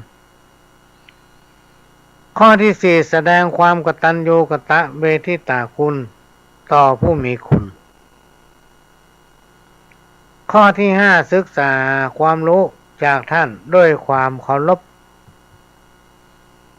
นะเมื่อทำได้ปฏิบัติได้ถึง5ข้อนี่แล้วก็ให้ตั้งจิตตั้งใจขยันทำมาหากินทำหน้าที่ของตนเองว่าจะอยู่ในสถานะใดอยู่ร่วมภายในสังคมน้อยสังคมใหญ่ มีจิตใจเอื้อเฟื้อเผื่อแผ่สามัคคีบ่เอาเปรียบซึ่งกันและกันนะมีความสุภาพอ่อนโยนรักษากฎระเบียบที่กล่าวมาเนี่ยพี่น้องท่านผู้ฟังมันจะต้องมีการฝึกฝนตัวเก่ามาตั้งแต่น้อยบ่ใจรอให้มันใหญ่คนเฮาถ้าใหญ่มาแล้วเนี่ยมันดัดเนี่ยเหมือนไม้แก่เนี่ยไม้แก่เนี่ยพี่น้องท่านผู้ฟังดัดเนี่ยดัดเนี่ยสอนมันต้องเอากรรม โบราณบอกว่าไม้แก่ดัดเนี่ยเพราะฉะนั้นเราต้องสั่งสอนเขามาตั้งแต่น้อยบางคนมีลูกมีเต้านี่มายอมใจบ่ใจลูกพอลูกใหญ่ขึ้นมาเนี่ยอย่างมาจ้างสักอย่างพี่น้องท่านทุกคนจิบ่จ้างจิสอนบ่จ้างสอนแต่ใจลูกเนี่ยอย่างก็บ่กล้าใจเอาจนว่าวันใดวันหนึ่งตัวเสี่ยงชีวิตตายจากลูกไปลูกเนี่ยอย่างได้สักอย่างมาการมีเศรษฐีบ้านเศรษฐีครอบครัวหนึ่งถือว่าตัวเองนั้นร่ำรวยมีมัดทุกอย่างในบ้านของตัวเองตึงมือลูกเนี่ยอย่างพี่น้องท่านทุกคนมือลูกเนี่ยอย่างสักอย่างเลยเป็นลูกเทวดาลูกจะเนี่ยอย่างตึงมือเนี่ยพอเศรษฐีตึงผัวตึงแม่นี่ป้ากันตายไปลูกมันเนี่ยอย่างไปจ้างขายของเก้ากินได้ไปกี่เดือนกี่ปีของสปะสมบัติหลักฐานที่มีมันขายกินนายจะกล้าจ้างแรงงานคนงานเนี่ยทำความสะอาดบ้านคนงานเพี้ยวให้เพี้ยวสวนเนี่ยกาคนใจคนขับเสี่ยงกล้าน้ำกล้าไฟมันมีรายได้อย่างมันจ้างทำอย่างสักอย่างพ่อแม่มือเนี่ยก็ขายของเก่าที่พ่อแม่สั่งสมไว้ประทันเท่าสมบัติหลักฐานมดลึ่งจนกลายเป็นขอทานน่ะพี่น้องท่านทุกท่าน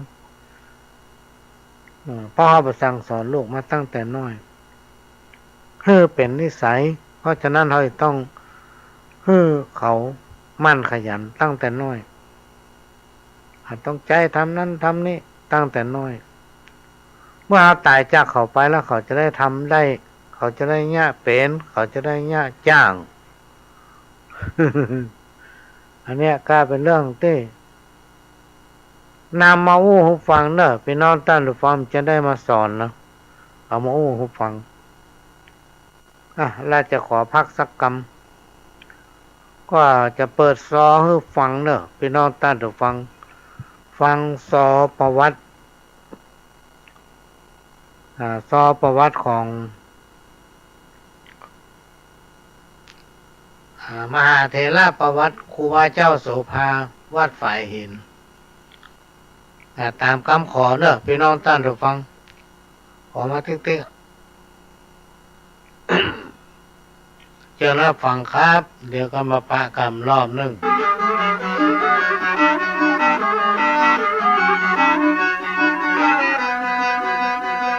ซอเถระประวัติพระเดชพระคุณพระอภัยสารทะประถมสังฆราชาแห่งล้านนาครูบาโสภาโสภโนวัดฝ่ายหินอำเภอเมืองจังหวัดเชียงใหม่ซอโดยแม่บัวซอนเมืองป้าว40,000เมืองยองจ้างปีก้อยวิทวัฒทิโนน้องหลอนปีกางวิสิตชัยวงศ์น้องดิวปีเล็กกวินดวงแก้วสลามือซึงพิษณุการสายแก้วน้องจับเชิญรับฟังได้แล้วครับ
ลอดกาล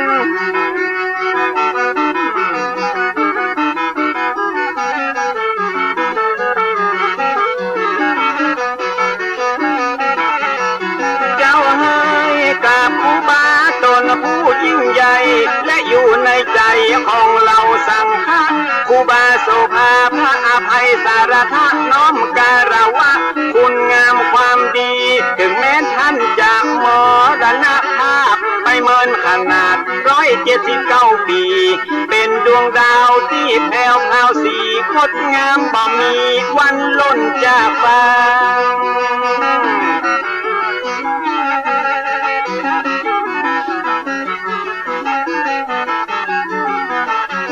ร่างกายผู้พังผลงานยังอยู่กำสอนเป็นครูกำผู้เป็นอาจารย์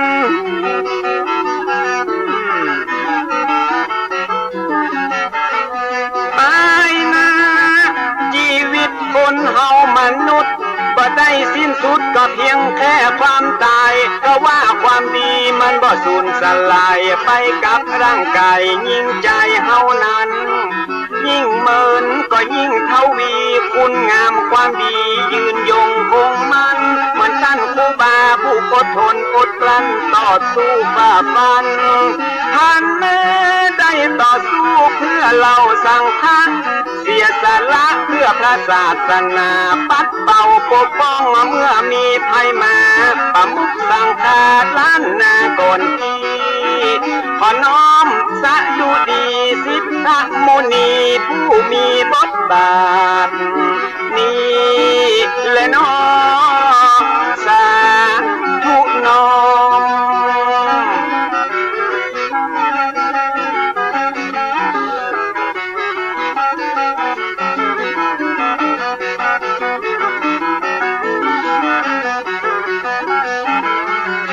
นายมนต์ได้จะลึกเป็นประวัติศาสตร์ผู้คนไว้กราบอย่างภาคภูมิใจการต่อสู้เพื่อคนหลวงหลายสมควรที่ได้ยกย่องอวดอ้างเหมือนเป็นผู้แปลงต่างให้คนรุ่นหลังก้าวย่างเตียวต่อนี่แหละน้อไว้ที่เลิศล้ำวันนี้จะมาปลายแม่บัวซอนไปผู้ประวัติของหลวงพ่อครูบาตนเก่าตนแก่ของเมืองเชียงใหม่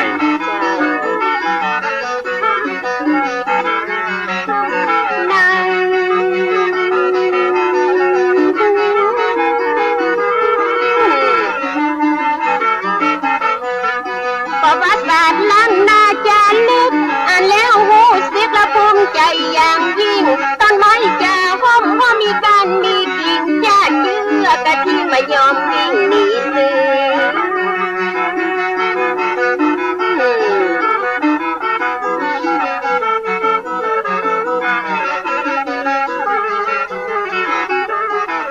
เจ้าเอ่ยการทำดีและพวกคนส่วนมากและมันยากแสนยากเหลืออายังทุกสิ่งวันว่าต้นไม้และมันมีหลายกิ่งมนุษย์ใจหญิงมีหลายชาติพันธุ์ต่างพ่อต่างแม่ทุกสารทิศฉะนั้นความคิดมันจึงต่างกันนะปุถุชนธรรมดาสามัญปัจจัยพระอรหันต์มันจึงเป็นแบบนี้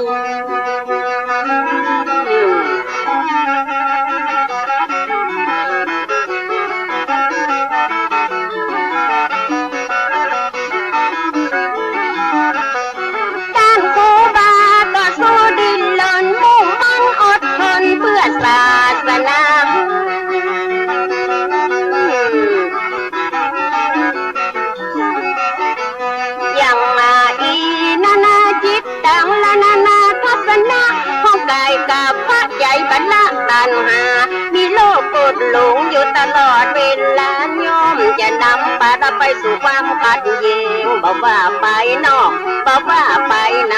หาเรื่องใส่ไฟคอยจะกันเจง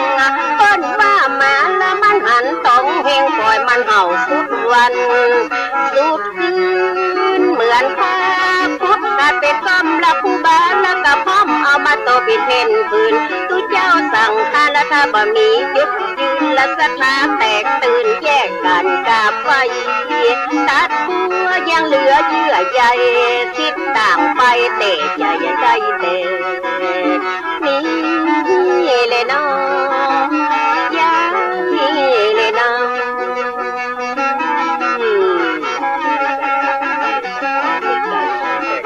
เจ้า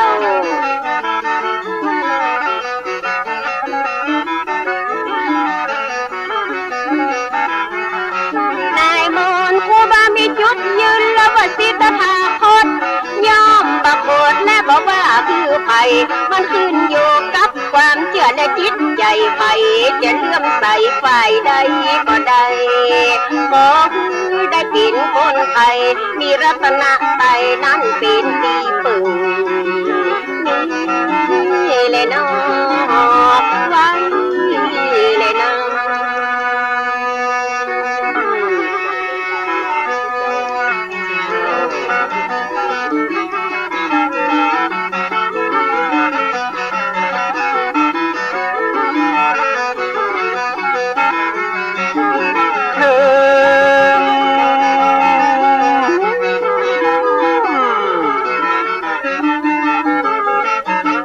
ความแตกแยกเป็นเรื่องธรรมดาต้องมีปัญญาคอยมากำกับแยกผิดแยกถูกนั่งนับนอนนับทิฏฐิบ่ดับบ่ต่างคนต่างแท้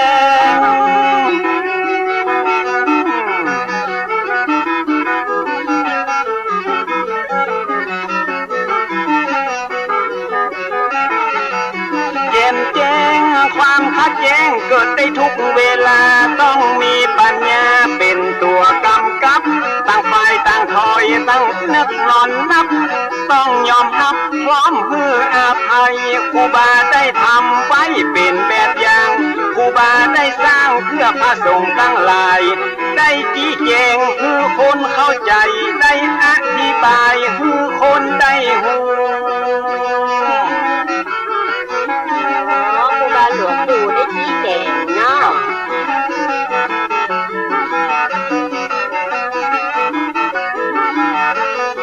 แล้วจะจ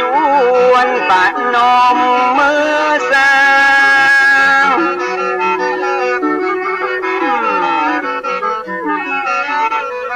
ครูบาโสภาผู้ดูแลศาสนา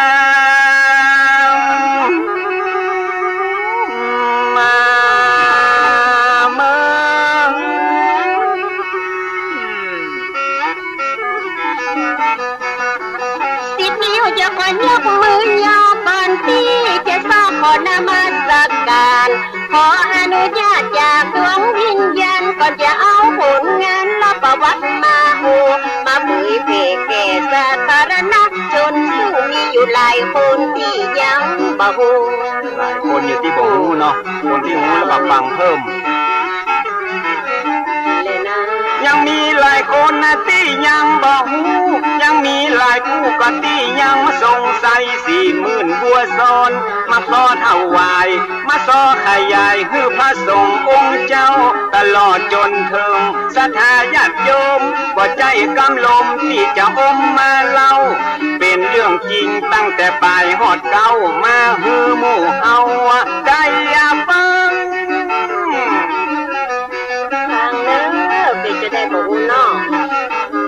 อย่างน้อยก็ได้ปลุกจิตสำนึกคือได้ละลึกนึกถึงความหลังบ่ฮือไทยเลือกฮักยังคนเรื่องเก่าหลังคือคนตอบโต้เพื่อเอาไว้เป็นกรณีศึกษาถึงจะผ่านมาตั้งแต่ปีมาโวนั่นแก่เนาะเรื่องกาลเจ็ดพระเจ้าหาผู้ที่จะเลือกเอามาผู้ละสาระเก่งสารเทียบหาบใดละบ่มีไม่การมาบ่มีอ่านบ่ต้องเอามาอวดเปิ้นว่าเขาละมันสุขในไหละบ่ได้สุขในละตากาซาหวดบอกตุเจ้าให้สิละบอกขยมให้บวชถึงบ่เอามาอวดอันนั้นบ่มีสาระนะแม่เนาะเจ้าแต่นี่มันเป็นเรื่องดีมี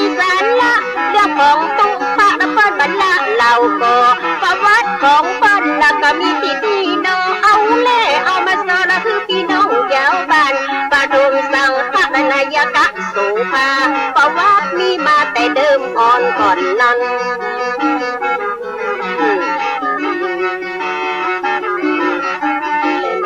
ประวัติมีมาแต่เดิมอ่อนก่อนนั้นตามที่ได้อ่านจากในหนังสือว่ามีผัวเมียคนที่น่านับถือไผก็เล่าลืออวดอ้างกันหมดผัวชื่อว่าป้อนานอินตะเคยบวชเป็นพระใจสะอาดหมดจดเมียชื่อสอนใจบ่หอนกดบ้านอยู่ตั้งวันตกงาพองาเวียงเมียปัดกับเจ้าบัวซอนที่จะนอกกับเจ้าบัวซอนนี้นะเจ้า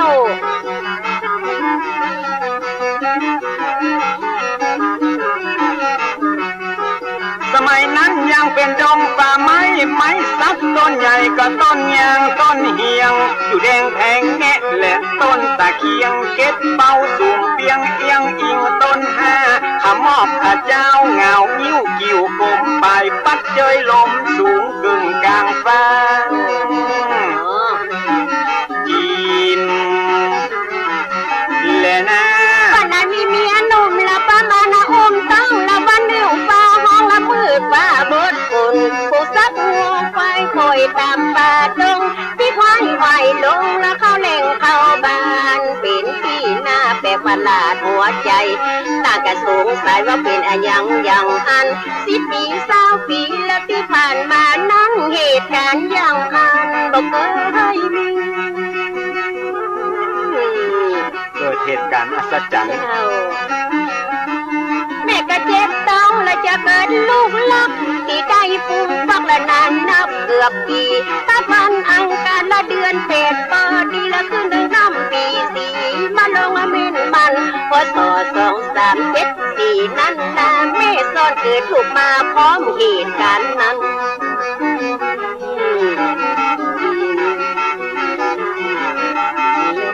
ใกล้แจ้งก่อนหันแสงสุริยะก็ป้อนานอินตั้งแม่สอนดีใจได้ลูกทับที่เป็นป้อใจตั้งชื่อว่าควายเป็นมังคัลละร่างกายแข็งแรงครบ32ผิวพรรณพดผ่องบ่มีไฟกากะเจริญไวบ่มีภัยโลคะช่วยงานสับปะยางอันละอ่อนผู้กรรม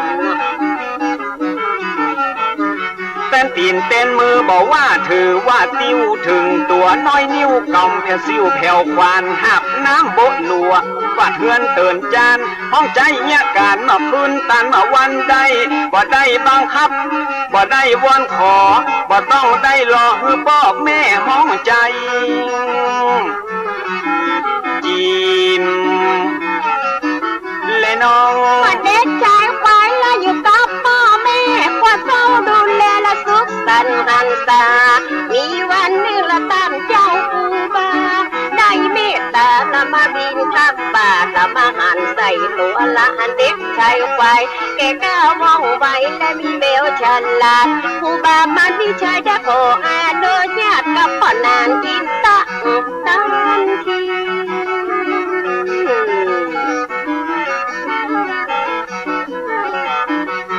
เป็นละขยอมละห้ำเฮียนเขียนอ่านฝึกฝนสันดานกอมเก่าคักสี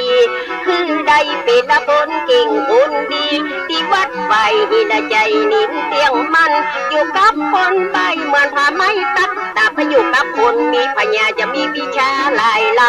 ำคำตกน้ำมาหอนเป็นหินเนาะอยู่กับคนผ่านพาไปหาพิษอยู่กับบัณฑิตพาไปหาผลอยู่กับครูบาได้ศึกษาฝึกฝนมุ่งมั่นอดทนจนอายุ15เขียนตัวเมืองอ่านแถวตัวไทยอ่านออกเขียนได้ชัดฉานเก่งกล้าครูบาพอหันอนาคตวันหน้าเลยบรรพชาเป็นสามเณร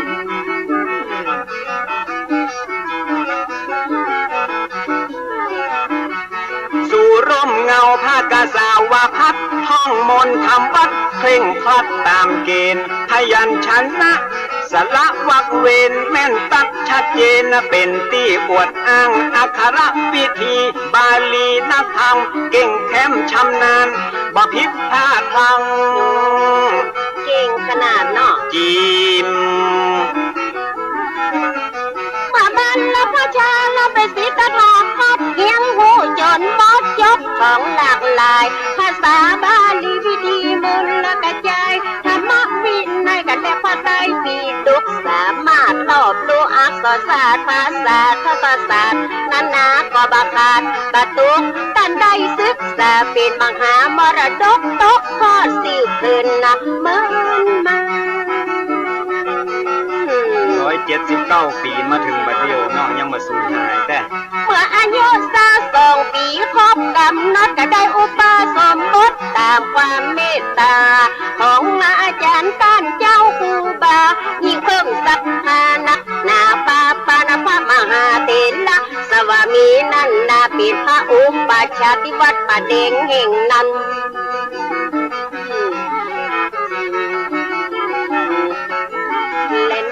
ได้เจ้าอาวาส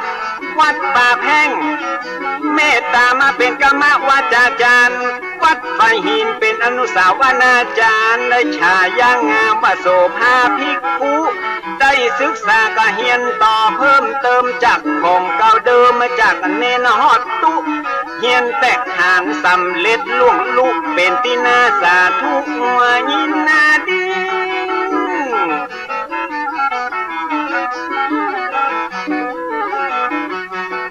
ห้ำเฮียนต่อไปนั่นเล่าเป็นตูเจ้าได้ประมาณ1 ปีครูบามาลวิชัยก็ได้สิ้นชีวีได้รับหน้าที่แต่นครูบาเจ้าเป็นผู้สืบทอดเจตนาลมขอพระน้อยขยมเป็นผู้นำเป็นเก่าจีนและน้องตั้งแต่ปีพ.ศ. 2398เริ่มทำตามแบบละครูบาอาจารย์ครูบาโสภาและมีวิชาเตชะตั้งกรรมประธานและหักขันละจัดการเมลและตั้งการศึกษาเกษบเนนนาและเราสังฆะมนต์กัจจายและวิทยาสามัญญาปิธานนาว่าเจ้าหูหลายแขนงวิชาตอนนั้นห้องว่ากัสถาเป็นมักให้คือวัดและมีครบองค์3สร้างต้องรอบรู้และได้เป็นผู้นำมีพระธรรมและพิเศษนำนาวัดบอกมันองค์สูงบ่มีบทบาทพุทธศาสตร์ก็จะตกต่ำยาถ้าบ่เก่งแต่น้อยน้อครูบาโสภาได้รับการยกย่องเป็นผู้จบทองกะหลากหลายสาขาพระไตรปิฎกอัฏฐดีกาวิปัสสนากรรมฐานเข่งครัดจบนิรุตทางอักษรศาสตร์เอาสูตรนับบาทและการปฏิบัติท่านเอาเงิมหาอยู่ตั้งหลังวัดบำเพ็ญวิปัสสนาถึงวันเงิมหาหลังวัดเอาปริยัติปฏิบัติปฏิเวทเป็นขอบเขตและเป็นพื้นฐานพุทธศาสตร์จะอยู่ยั่งยืนนานวัดเป็นสถานที่น่ากลับไว้คนบ่ฮู้บ่มีผู้นำคนบ่มีคุณธรรมบ้านเมืองจะฮ้อนหายจีนและน้องนอกจากด้านปริยัติและด้านปฏิบัติสิ่งสาราสัตว์ตันยังหูภาษาเสียงนกเสียงหนูเสียงไก่เสียงกาถ้าตันนึกนักถ้าก็เข้ามาหาอดครูบาท่านเก่งเวทมนต์กัดถ้าเหาะขืนไปมาบ่ต้องได้สีลดกัดถ้าอาคมเป็นร้อยบทปันบทบ่ต้องจบยำใดได้เป็นสมัยประเดี๋ยวเนาะเสียงนกเสียงกาได้เฮียนหูมาเพิ่นมีตำราจากโบราณอาจารย์ต้องอาศัยและในปัญญาญาณตั้งกับละมาทานฉันเกกาหูแต่มีแต่ในอดีตตะการในปัจจุบันขบะใคร ยืนยันตา ถึงวันนี้ถ้าจะเขียมนะแม่เนาะ เจ้า แฮมมาเรื่องนั้นก็หันกันจะกับพี่น้องอังวะตะกงหงสาเปิ้นเล่าลือกันแต่เหินเมินมาว่าหันครูบาไปเดินบินทบาทสถาตักเอากันลงบาเป้าคัดจนเป็นเงางามจนสะอาดเอาใส่น้ำเมียงแล้วเอาใส่บาตรถวายท่านเจ้าอุบา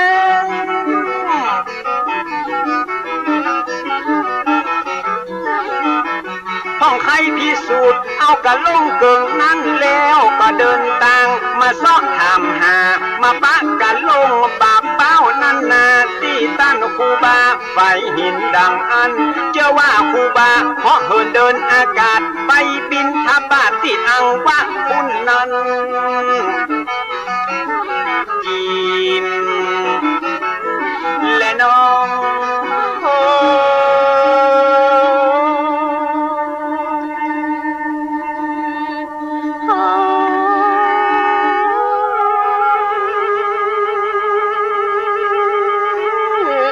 ความดีที่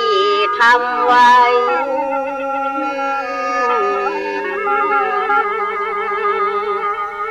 ผลแห่งความดีได้มาตอบสนอง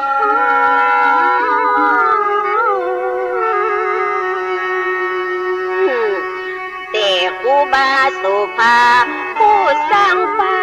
มเหลือหลอแก่ศาสนาบวรและศรัทธาเจ้าป่าทางการใดน้องถวาย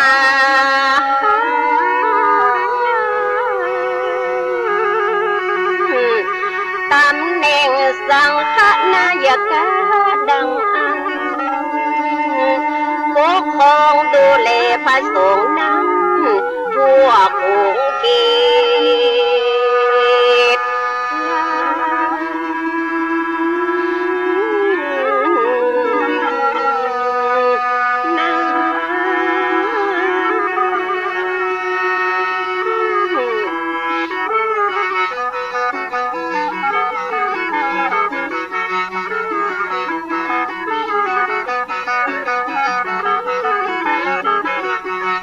เก่งบริหารจัดการทุกด้านตั้งวัดตั้งบ้านไปนอกไปในความดีมีหลายไผ่ก็ชอบสู้และมีความรู้เก่งการปกครอง ตั้งการได้มองหันความเก่งอาการมีประทานนำหน้าพระเจ้าวิชญาณนถวายตำแหน่งเบื้องบนสมานาศักดิ์เทละเป็นปฐุมสังฆนายกาโสภา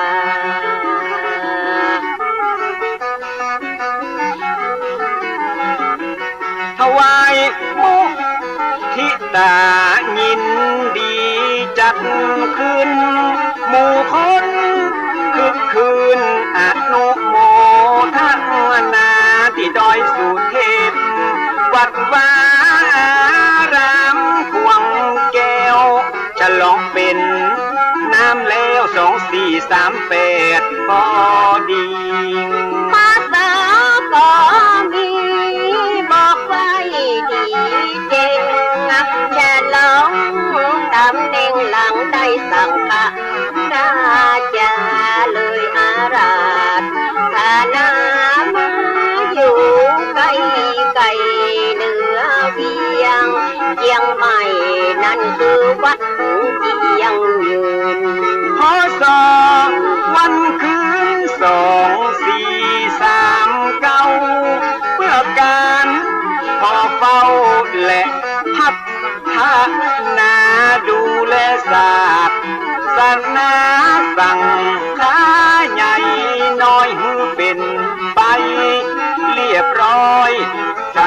วกสบายศาสนาเรื่องไรใดๆก็ก้าวหน้ามาตกตามจากการศึกษาก็ดีกรรมฐานก็มีวิปัสสนามุ่งมันล้วนเป็นพื้นฐานศาสนามันคงต่อมามีองค์ภิกขุหนุ่มน้อยกิริยาเรียบร้อยมีนามว่าปิงบ่ฮือสุงสิงพระสงฆ์ตนเท่าบ่ฮือไปไวตุเจ้าติดมัดอกมัดแอวสักพาเตะแถวเป็นสองหมู่สองทางพระสงฆ์เตกมังกาจักกาใหญ่เป็นสองมีกายผู้ไว้เสียงทานนาพระป่าพระปานแยกกันวันตาลัทธิมหาปิงท่านกุมภาบ่มัดอกฮือจ้าพอแล้วบ่งามหลายคนหันตามไปนิยมชอบสู่นิกายใหม่ไฟยูอคติลำเอียงปากันทบเทียงสำเนียงตอบโต้พ้องก่อปวดโอว่าลัทธิไม่ดีพ้องกะบอกยอมนี้ว่าเก่าดีดังอันนาต่างก่อพัดทานขาดเย่งบ่มาชมให้บอกป้าน้องป้านี้โอบเพื่อหันแต่นอกเนื้อบ่หันไปในต่างคน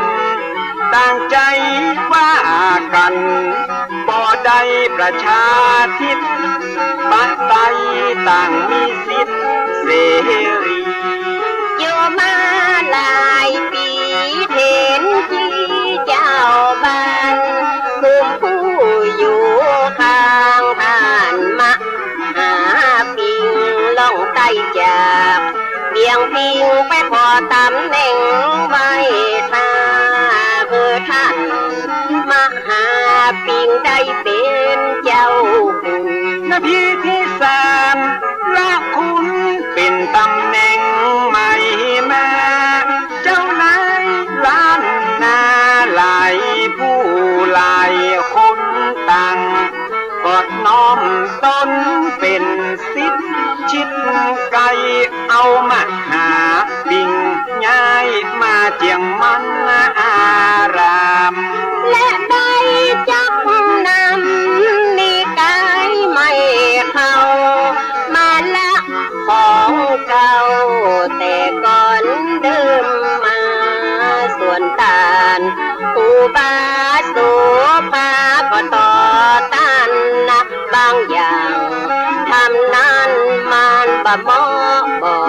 ควรหันว่าทิพพวนบ่ควรทำอย่างอันถ้าป่าถ้าบ้านก็สิทธศาสตร์ศาสดาองค์พระศรัทธาพระพุทธเจ้าไปแยกหมู่แยกเหล่ากันอันจะได้ทำดีทำไปขออย่าได้อวดอ้างมายกตนผมท่านโบราณว่าบ่ดีป่าเวนีล้านนาเก่าเกือถ้าบ่โอบเอื้อก็บ่ควรทำลายเพื่อได้สูญหายไปจากโลกลานาคตวันหน้าลูกหลานของเขาจะเดือดร้อนมองเงาจะเอาให้ยังมาอ้างปากัน นแยกมั่งบ่สร้างความสามัคคี ครูบาก็มีเจตนาดีชัดเจนบ่ใจไปเก่งขัดแย้งขวางต่างบ่ใจไปคอยและหวังอยากดังมีนาเพื่อภาษาศาสนาและศรัทธาญาติโยม จะได้สุขสมเหมือนอย่างก่อนกี้ถ้าเป็นอย่างนี้บ้านเมืองก็วุ่นวายป่าฮือยิ่งใจตั้งหลายหนุ่มเท่าสับสนแต่เราเลือกหักเลือกยัง จริงล้วนพลังความกันต่อต้านพระสงฆ์เจ้าบ้านผู้เลื่อมใสศรัทธาในตัวตานอุบาสุปาตุนเข้าเรื่องถึงเก้าเงาพระมหาธีลา ดูแลศาสนาสั่งคาเมืองไต้เก้าเงาตนใหญ่ที่บางกอกนะคอนหูความสั่นคลอนเดือดฮ้อนดังอันมีคำสั่งมานั้นคือตั้นกูบาง อาราธนาไปบางกอกเมืองกวางเพื่อระงับยับยั้งเหตุการณ์อาทีก่อนศาสนาบ่บนป่ามองมนความบัวบ่อเพื่อจำน้ำบ่เฮือบุญมัว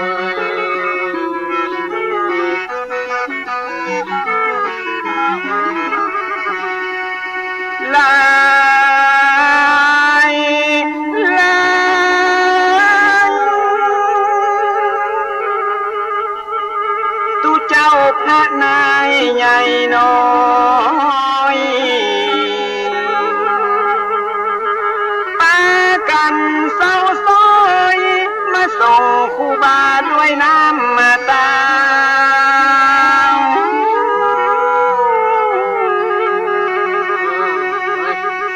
ตลอดจนถึงคณะศรัทธาหลั่งไหลกันมาที่ตาน้ำมาดังกลัวปัญญาภูบาไปขัง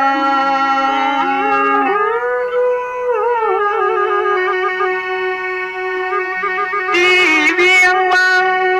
ปิดกันอินดูคูบาเสียงทานกลัวไปต้องกฎหมาย